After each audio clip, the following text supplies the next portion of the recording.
Hi, it's George again over at eimports4Less here this morning, filming a short video about a little Audi Q5 that was just traded in here yesterday. Gray car, gray interior. This car's got 112,000 miles on it, but you wouldn't know it by looking at it. 3.2 liter V6 Quattro, all-wheel drive model. Let's take a quick walk around. You can see it's the S-Line exterior package, has the nice 19-inch wheels, S-Line badging, a little bit of bumper treatment. But overall condition is really excellent, really well-kept car. You can see here by just taking a look down the profile, no real damage to be noted on it. Bumpers are nice and clean. Let's take a look here around the driver's side.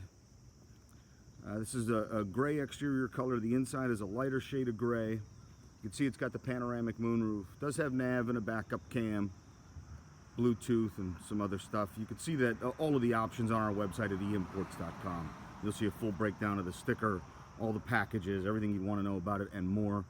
You can see it was Pennsylvania State inspected in June, so June of 2021 stickers. Let's take a look at this interior.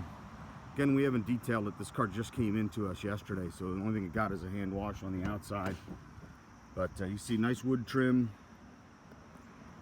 Interior is a gray color. They probably call it some sort of stone. It's got a little bit of beige in it. Seats are in nice shape. Again, need to be cleaned. This car needs to be detailed, but overall, very well kept car for just a fresh unit coming in. Back seats in the same shape. Really nice overall condition, just needs to be detailed. So you can check out all of the pictures on our website at eimports.com. You'll find the VIN number, Carfax report, all the other information you'd ever want to know about a car and more at eimports.com. If you want to own this one, you want to buy it before somebody beats you to it, call us here at the dealership, 215-249-9100. Thanks for checking it out.